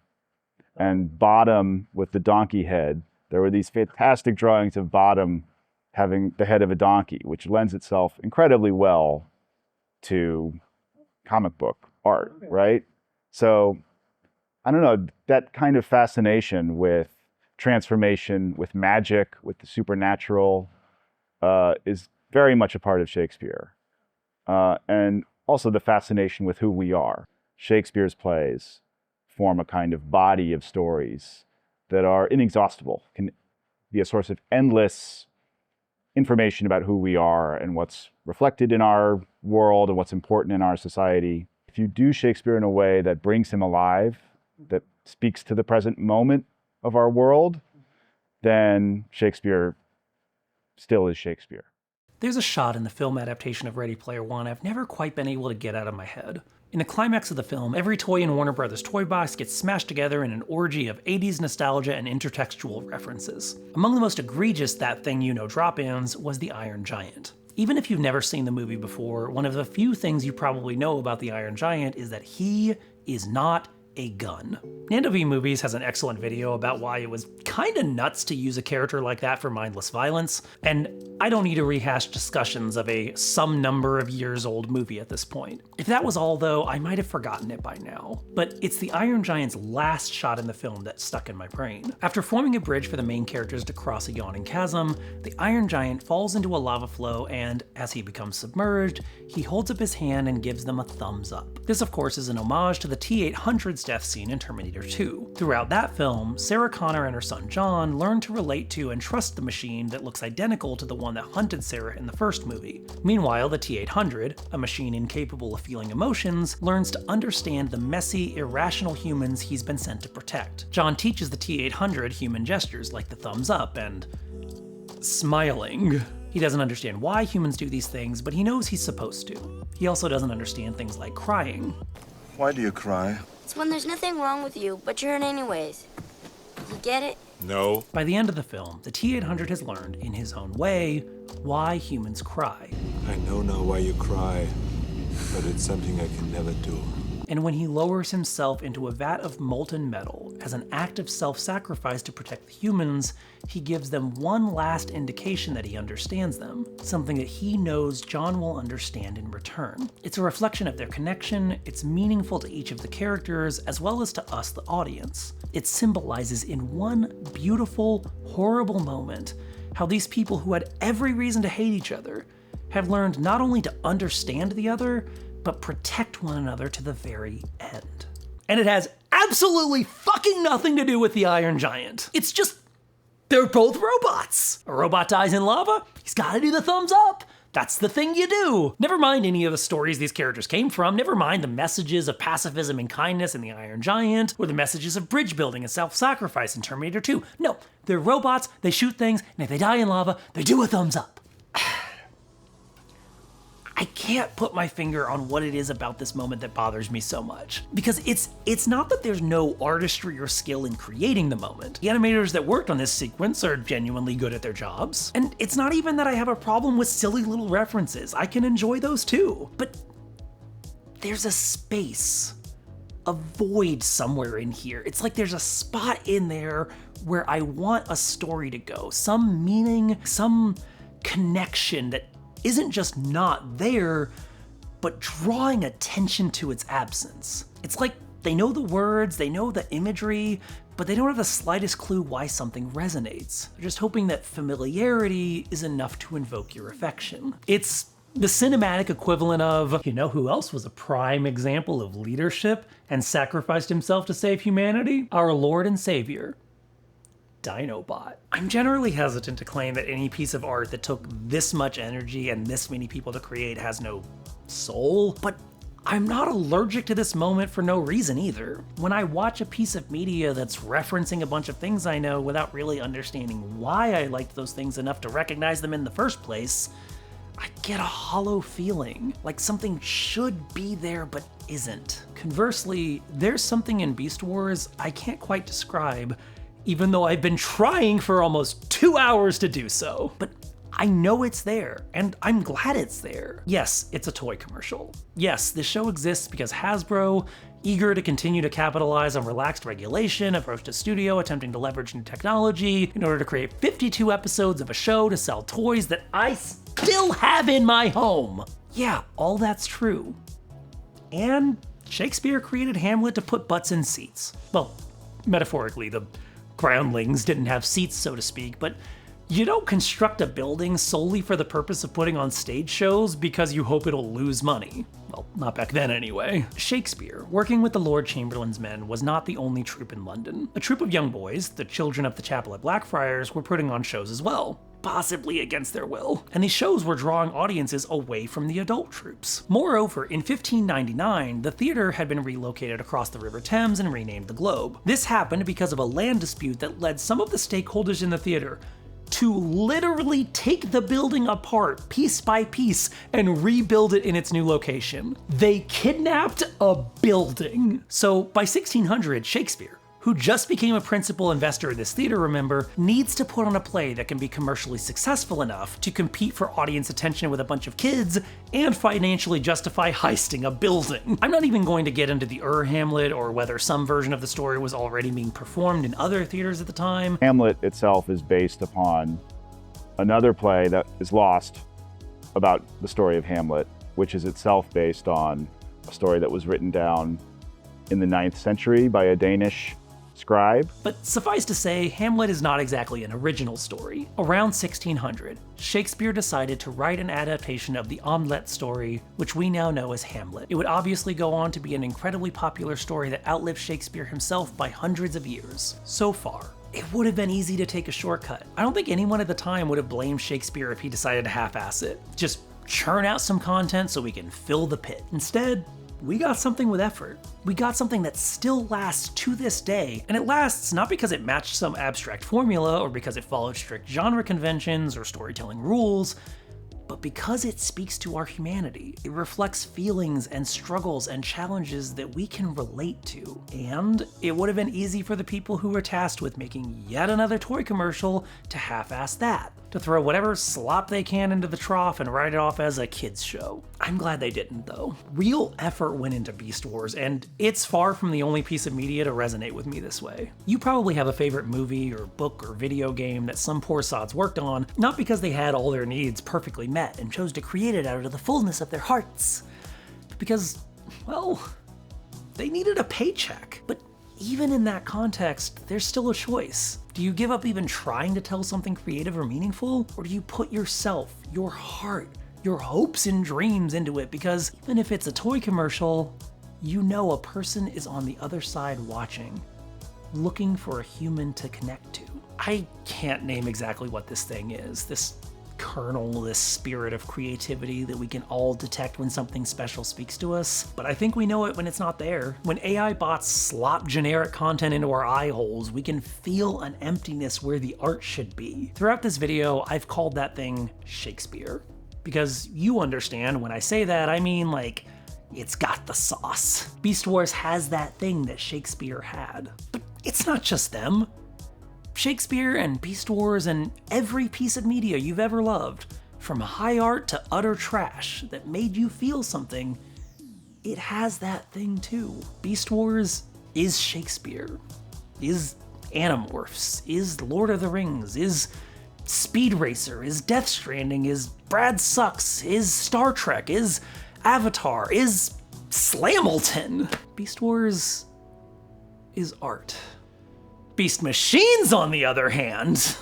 Black Arachnia. Oh, dark poison of my heart.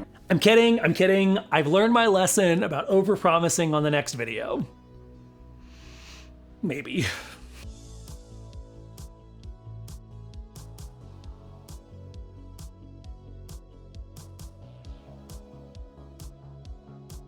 Oh my god, we finally did it. Oh god, thank you so much to everyone who's been so patient waiting for this video. I even had to cut so much just to get it down to this level. I had so much I wanted to talk about and I had no idea how to parse it all. There's so much more that I still didn't even get to talk about. I'm still so fascinated by how the designs of the characters they had to make the 3D models out of also had to be toys, and the process of matching those up to, toy models, and how they kind of failed to do that in some instances. God, there were storylines like Cheetor's weird puberty storyline in season 3 and his crush on Black Arachnia. The Vok, I barely mentioned the Vok.